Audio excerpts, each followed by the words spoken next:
कि ज्योति मौर्य ने जो किया है और जो अभी तक सोशल मीडिया के माध्यम से हमारे जैसे लोगों के पास खबरें आ रही हैं, उसमें ज्योति मौर्य भी कहीं ना कहीं गलत है। विशेष जाति को भंगी कह करके और इस प्रकार से कहें तो उस पर तो मतलब सही मायने में वो ओबीसी महिला है, मौर्य समाज से आती है, तो उस पर तो अगर चाहे तो SC/ST एक्ट भी लगना चाहिए। बाबा साहब ने कहा था कि जिस घर में आपको सम्मान ना मिले वो घर छोड़ दो, जिस गांव में आपको सम्मान ना मिले वो गांव छोड़ दो, जिस शहर में आपको सम्मान ना मिले वो शहर। जो तैयारी कर रही हैं ऐसे ज्योति मौर्य की तरह SDM की, इसको आप कैसे देख रहे हैं? वो तमाम 150 महिला वापस उनके पतियों ने या उनके परिवारों ने बुला ली। मैं यही कहूँगा कि ऐसा नहीं है कि जो महिलाएं घर से बाहर रह करके तैयारियां कर रही हैं वो सारी गलत हैं। मैं यहाँ एक जिक्र कर देता हूँ आप लोगों के लिए कि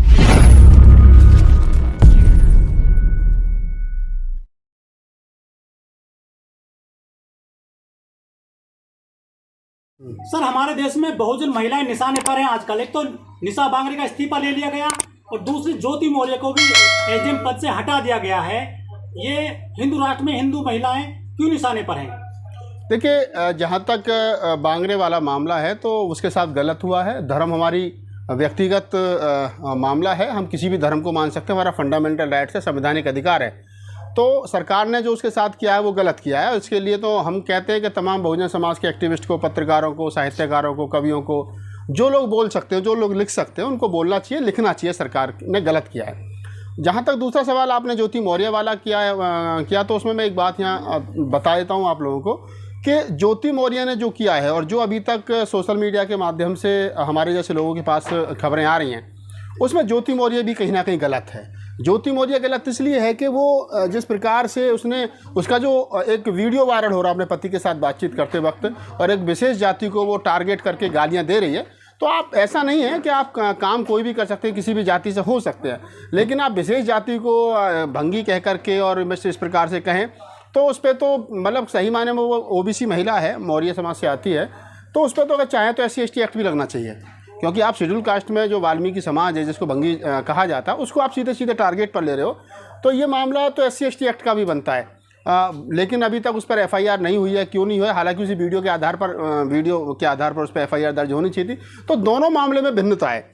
पहला मामला जो बांगरे वाला है, बांगरे वाला मामला धर्म से जुड़ा हुआ, उसने अपने गृह प्रवेश में जो तथागत बुद्ध और बाबा साहब के हिसाब से सारा काम करवाया, और दूसरी तरफ उसने तो वो व्यक्तिगत मामला धर्म, अगर मोदी जी जाकर के राम मंदिर के शिलान्यास में सीधे लेट जाते हैं, योगी जी जाकर के लेट जाते हैं, तो वहाँ तो कोई कार्रवाई नहीं होती है। अगर देश के पार्लियामेंट का उद्घाटन होता है तो वहाँ सारा हिंदू धर्म के कर्मकांडों से काम होता है, तो वहाँ तो कोई कार्रवाई नहीं होती है। लेकिन अगर एक शेड्यूल कास्ट की अम्बेडकरवादी दलित महिला अफसर और वो अगर कर देती है क्या नाम अपने घर का उद्घाटन बुद्ध धर्म के अनुसार, तो उस पर कार्रवाई हो जाती है।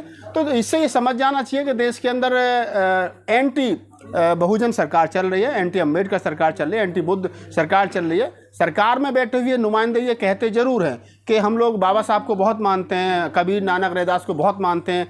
अब वो कितनी मानते हैं आप ये समझ सकते हो बांगरे वाले मामले से कि अगर कोई महिला अपना गृह प्रवेश बुद्ध धर्म के अनुसार कर लेती है तो वो निशाने पर आ जाती है और उसको इस्तीफा देना पड़ता है। लेकिन बांगरे ने जैसे इस्तीफा दिया था, एक तो नौकरी वैसे ही नहीं है देश में SC लोगों के लिए, वो नौकरी को त्याग रही हैं, ये उनका निर्णय कैसे देखते हैं? बाबा साहब डॉक्टर अम्बेडकर की कोटेशन है। बाबा साहब ने कहा था कि जिस घर में आपको सम्मान ना मिले वो घर छोड़ दो, जिस गांव में आपको सम्मान ना मिले वो गांव छोड़ दो, जिस शहर में आपको सम्मान ना मिले वो शहर छोड़ दो, जिस धर्म में आपको सम्मान ना मिले वो धर्म छोड़ दो। अर्थात आप वहाँ रहो, उस शहर में, उस गांव में, उस नगर में रहो, उस धर्म में रहो जहाँ आपको मान सम्मान मिले। तो मैं कहता हूँ कि नौकरी गई तो गई, क्या हो गया? नौकरी वो बहुत बड़ी चीज़ थोड़ा ही है। हमारे जैसे लोग हैं तमाम जो नौकरी कर सकते थे, अफसर हो सकते थे, हम भी कहीं ना कहीं कुछ हो सकते थे, लेकिन नहीं करे, मूवमेंट का काम कर रहे हैं। नौकरी का हर आदमी नौकरी की दौड़ में रहेगा तो फिर राहुल नागपाल वाला काम कौन करेगा भाई? अगर हर आदमी MP अवेलेबल नहीं दौड़ में काम रहेगा तो फिर राहुल नागपाल का बोलने वाला काम कौन करेगा? तो बांगरे वाला जो सवाल है, जो आप कह रहे हैं कि नौकरी चली जान दो, क्या हो गया? लेकिन बाबा साहब ने हिंदू कोड बिल को लेकर इस्तीफा दे दिया था, बहन जी ने इस्तीफा दे दिया था। इसके अलावा जो ये भी नौकरी दे दिए हैं, ये बहुजन लोग ही त्याग क्यों करते हैं? और लोग देखिए, बात सुनिए, जो माने बाबा साहब डॉक्टर अम्बेडकर की कोटेशन है कि शेरनी शिक्षा वो शेरनी का दूध है, जो पिएगा वो दहाड़ेगा।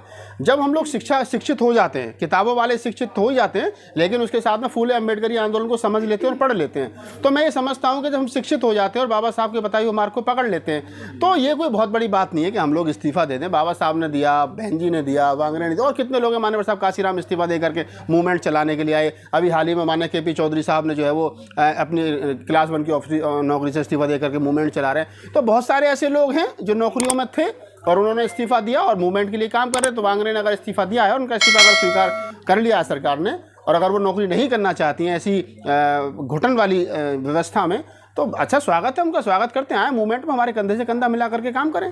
जो महिला खिलाड़ी वो अपना मेडल फेंकने जा रही थी गंगा जी में, लेकिन चौधरी ने उनको रोक लिया था कि मेडल मत फेंकिए। 10 लाख संगठन है दलितों के, क्या वो निशा बांगरे का इस्तीफा नहीं रोक सकते? जो दलित हैं बहुत सारे। मैं कह रहा हूँ जरूरत क्या है रोकने की? राजेंद्र पाल गौतम ने इस्तीफा दिया मंत्री पद से, किसी ने रोका? नहीं रोका ना। बांगरे ने इस्तीफा दिया, किसी ने रोका? नहीं रोका ना।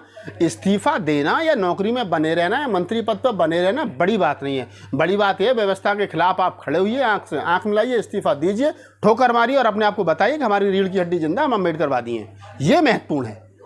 क्या जिन खिलाड़ियों का आप जिक्र कर रहे हो वो खिलाड़ी हताश लोग थे। वो खिलाड़ी जो अपने आप उनके जिनके बाप दादे अपने आप को पहलवान और बड़े दबंग समझते थे, उनको भी इस सिस्टम के आगे जंतर मंतर पर घुटने टेक करके बैठना पड़ा। उनकी भी दबंगी रखी रहेगी और बाद में अपने आप को कमज़ोर और असहाय, जैसे एक कमज़ोर असहाय आदमी बिल्कुल जब गंगा में डूब के मरता है उस स्थिति में आगे साहब हम कुछ नहीं कर सकते, गंगा में प्रवाहित करेंगे, ये क्या नाम मेडल। तो ये तो कायर लोगों की निशानी है। हम तो जब समझते कि बहिष्कार करते और वो क्या नाम घेराव करते, लेकिन वैसा नहीं किया ना, वो हार गए। तो हारे हुए लोग हमेशा वैसा काम करते हैं और बांगरे इस्तीफा हमेशा वो आदमी देता है जो सिस्टम से टकराता है। ज्योति जो मौर्य है वो चटकारे ले जा रहे हैं उनकी खबरों को लेकर, वीडियो को लेकर।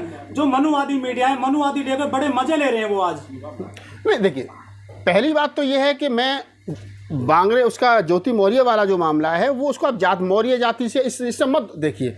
मैं कह रहा हूँ कोई मेरी जाति का है और वो मनुवाद को ढो रहा है तो मैं अपनी जाति का नहीं मानता हूँ। मेरी जाति का वो है जो बाबा साहब डॉक्टर अम्बेडकर, फूले, कबीर, नानक, रैदास, जो 2500 साल की हमारी विरासत है, उस विरासत को बेहतर तरीके से समझता हो, उस पर चलता हो, तो वो मेरी अपनी कम्युनिटी का है, अपने समाज का है। यानी मेरा रिलेशन उन लोगों से नहीं जिनसे मेरा ब्लड का रिलेशन है, मेरा रिलेशन उन लोगों से जिनसे मेरा वैचारिक रिलेशन है। तो हम वैचार की भाई, वैचार की पुत्र, वैचार की चाचा बनाने की कोशिश कर रहे हैं। और जहाँ तक आप मौर्य वाला सवाल कर रहे हो, ज्योति मौर्य वाला, अब वो जिसका जो इनका आशिक है मनीष दुबे, वो ब्राह्मण है और वो अपने पति को छोड़ रही है और उसने कहा, वो गालियां दे रही है उसको, कहा मुझे नहीं रहना तेरे साथ, जुड़वा बेटी हैं, उन दोनों के चक्कर में वो 9 साल की जुड़वा बेटी पिछ रही है, उनका भविष्य खराब हो रहा है। ऐसी महिला के बारे में आप क्या कहोगे मुझे नहीं पता। हालांकि मामला गंभीर है, मैं भी अगर किसी के बारे में बोल रहा हूँ तो मैं भी उतना ही बोल रहा हूँ कि जितनी मुझे जानकारी है। तो लेकिन हाँ, मैं ये कह सकता हूँ कि वो जो है वो गलत है, ज्योति मौर्य उसमें कहीं ना कहीं अभी तक गलत है। बाकी जाँच जब होगी कौन सही है और कौन गलत है, पुलिस अपना काम कर रही है। धर्मेंद्र हैं, फिल्म एक्टर हैं, उन्होंने मुस्लिम धर्म अपनाया था, फिर दूसरी शादी करी थी, इतनी आलोचना उसकी भी नहीं हुई थी कभी किसी जमाने में। देखिए बात सुनिए, जहाँ तक धर्मेंद्र का सवाल है, एक धर्मेंद्र नहीं है वो, वहाँ पर आपको 20 धर्मेंद्र मिल जाएंगे। बौनी कपूर है, पहली पत्नी के रहते हुए श्रीदेवी से शादी करी थी, और बहुत सारे लोग हैं वहाँ। तो ऐसी महिलाएं भी हैं जो शादी से पहले प्रेग्नेंट हो गई, बच्चे हो गए, आज तक पति का नाम पता नहीं है। वो दुनिया अलग है जिस दुनिया की आप बात कर रहे हैं। वो जो फिल्मी दुनिया है ना, वो दुनिया अलग है, वो हम लोगों की दुनिया नहीं है। वहाँ जाति नहीं होती है, वहाँ धर्म नहीं होती है। हम उस समाज में रहते हैं कि जहाँ गोत्र बदलने से लड़कियों की क्या नाम है हत्या कर दी जाती है। गाँव देहात में, खाप पंचायतों में अगर लड़की दूसरी जाति में चली जाए तो क्या नाम है हत्या कर दी जाती है। और वहाँ जिन लोगों की आप बात कर रहे हो, वहाँ सिर्फ एक ही जाति चलती है। चौधरी साहब, धर्मेंद्र कौन थे? जाट है साहब। अब धर्मेंद्र की घरवाली कौन है? हेमा मालिनी कौन है? वहाँ की ब्राह्मण है, ठीक है। उनकी क्या नाम है बेटों की बहुएं कौन है, क्या पता है आपको? उनके दामाद कौन है, पता है आपको? नहीं पता ना। धर्मेंद्र जाट है, ये सबको पता है, लेकिन उनके आने वाली पीढ़ी में कौन किस जाति में गया, तो वो दुनिया अलग है, ये दुनिया अलग है। यहाँ की हम लोग जिस समाज में रहते हैं, इस समाज का जो गठजोड़ है वो जातिगत ढांचा है, और जातिगत ढांचे में आदमी उसी आधार से रहता है, उसी हिसाब से चलता है। नागपाल जी, एक प्रकरण ये भी आ रहा है कि तमाम जो महिला हैं जो तैयारी कर रही हैं, ऐसे ज्योति मौर्य की तरह एसडीएम की, इसको आप कैसे देख रहे हैं? वो तमाम 150 महिला वापस उनके पतियों ने या उनके परिवारों ने बुला ली। देखिए, मैं इस बारे में यही कहूँगा कि ऐसा नहीं है कि जो महिलाएं घर से बाहर रह करके तैयारियां कर रही हैं वो सारी गलत हैं। मैं यहाँ एक जिक्र कर देता हूँ आप लोगों के लिए कि एक समय था 1840 के आसपास, राष्ट्रपिता ज्योतिराव फूले, उनकी पत्नी माता सावित्रीबाई फूले थी। जब फूले साहब ने ये बीड़ा उठाया कि हमको महिलाओं को शिक्षित करना है, शूद्रों को शिक्षित करना है, तो फूले साहब ने उस समय पर अपनी पत्नी को पढ़ाया और माता सावित्रीबाई फूले इस देश की पहली महिला शिक्षिका बनी। तो इसका मतलब ये थोड़ी कि वो कहीं चली गई थी। उनके साथ फातिमा शेख थी, दोनों ने मिलकर के महिलाओं को पढ़ाया और देश के अंदर 100 से ज़्यादा उन्होंने स्कूल खोले। और तो ऐसा नहीं है कि जो सारी महिलाएं जो वो ज्योति मौर्य के पद चिन्हों पर चल देगी, ऐसा संभव नहीं है। संभव ये है कि ज्योति मौर्य एक कहानी है और एक ज्योति मौर्य से तमाम देश के जो महिलाएं, आप उनको चिन्हित नहीं कर सकते हो, आप उन पर उंगली नहीं उठा सकते हो। ज्योति मौर्य एक पात्र है और एक सिस्टम का छोटा सा सिस्टम बहुत बड़ा है। यहाँ ऐसी भी महिलाएं हैं जो क्लास 1 अफसर हुआ करती थी, उन्होंने नौकरी को रिजाइन देकर के घर संभाला और पति जो है वो चाहे 4th क्लास की नौकरी में था, उससे कहा कि तू काम कर। तो ऐसा नहीं है कि ज्योति मौर्य का मामला, ज्योति मौर्य ठीक है, उससे गलती हुई है नहीं हुई है जांच का विषय है, लेकिन इतना तय है कि तमाम महिलाओं को ज्योति मौर्य के विषय से नहीं जोड़ा।